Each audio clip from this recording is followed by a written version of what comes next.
ఐక్యత రైతుల ఐక్యత రైతుల ఐక్యత.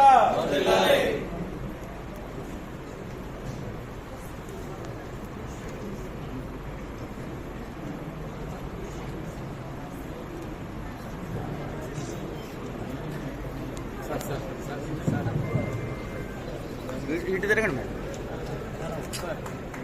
కరెక్టే ఉంది.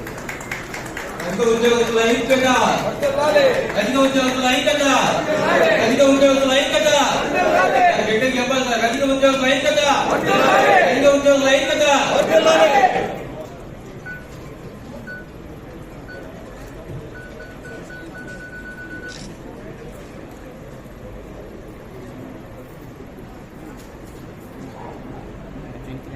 సార్ ఎందుకు రండి సార్, కొంచెం ఎందుకు రండి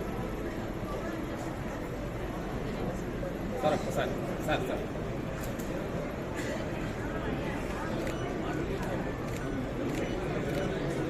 ready sir, ready sir.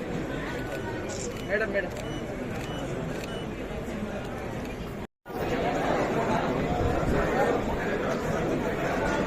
Madam ఇచ్చండి మేడం.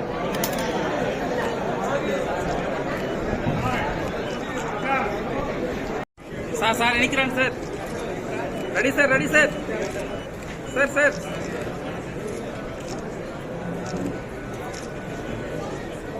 ఓకే.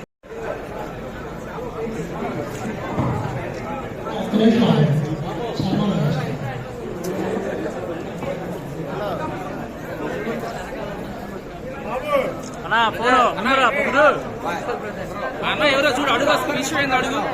పక్కరాయా కొద్దిగా స్ప్రెడ్ అవ్వండి సార్, కొద్దిగా స్ప్రెడ్ అవ్వండి.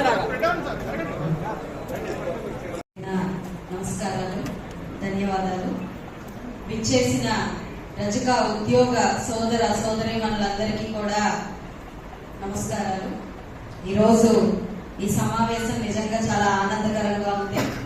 అందరూ తమ తమ సమస్యల కోసం ఐకమత్యంగా కూడి వారి గలం విప్పే ప్రయత్నం చేస్తున్నారు. నిజంగా సంతోషం.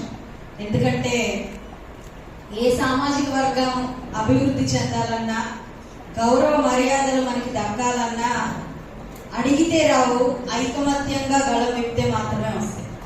ఈరోజు ఆ గళాన్ని విప్పడానికి ఇంతమంది ఐక్యమై మాట్లాడుకుంటున్నారు. చాలా సంతోషం. అయితే ఇందాక రామారావు గారు అన్నట్టు ఇప్పుడు ఒక్కడు కాదు, ఇద్దరు ఉన్నాము. బలం పెరుగుతూ ఉంది, అది మనం గమనించాలి. ప్రభుత్వాలు మన పట్ల ఎంత నిబద్ధతగా ఉన్నాయో అన్నది గడిచిన 5 ఏళ్లు చూసాం, ఇప్పుడు చూస్తున్నాం. మరి తెలుగుదేశం ప్రభుత్వంలో మన పట్ల, బీసీల పట్ల ఉన్న ప్రేమని చాటి చెప్తూనే ఉంది తెలుగుదేశం ప్రభుత్వం. ఈ రోజు నాకు టికెట్ ఇస్తున్నా, లేదంటే ఉన్నత పదవుల్లో మన వాళ్ళందరినీ ఉంచి వారు అవకాశం ఇచ్చి ప్రోత్సహిస్తున్నా, దానంతటికీ అర్థం తెలుగుదేశం పార్టీకి మన మీద ఉన్న ఒక నిబద్ధత, నిజాయితీ మాత్రమే. వారు మొదటి నుంచి కూడా నినదిస్తున్న మాట కూడా బీసీ అనేది మాకు back bone party, back bone caste లాంటి కమ్యూనిటీ లాంటిది, మాకు బ్యాక్ బోన్ గా వ్యవహరిస్తూ ఉంది అని వారు మొదటి నుంచి కూడా చెప్తున్నారు. వాస్తవానికి కూడా అదే నిజం. కాబట్టి నిజం ఎందుకంటే మొన్న గడిచిన ఎలక్షన్స్ లో మనము అది ఎంతవరకు నిజమో నిరూపణ అయిపోయింది. కాబట్టి మనందరం ఐకమత్యంగా ఉంటే మాత్రమే ఏ ఒక్క అభివృద్ధి అయినా కానివ్వండి, లేదంటే మనకు గౌరవ మర్యాదలు కానీ సాధ్యపడతాయి. మరి ఈ ఐకమత్యాన్ని మనం ఆలోచించుకుంటే నిజంగా అందరం ఐకమత్యంగా ఉన్నామా?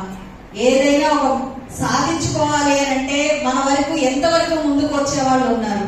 ఈరోజు సమాజంలో మన పిల్లలు అభివృద్ధి చెందాలి అంటే మన సమాజంలో మన ఈ కమ్యూనిటీ నుంచి ప్రోత్సాహాన్ని అందించే వాళ్ళు ఎంతమంది ఉన్నారు?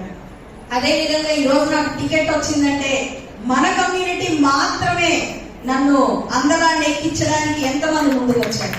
ఇవన్నీ మనం మనసులో పెట్టుకోవాలి. ఇవి మనం మార్చుకుంటే, ఇవి మనం ఈ స్ట్రెంగ్త్ మనం పెంచుకుంటే అప్పుడు నిజంగా మనకి కదిలించే వాళ్ళు ఎవరు ఉండరు.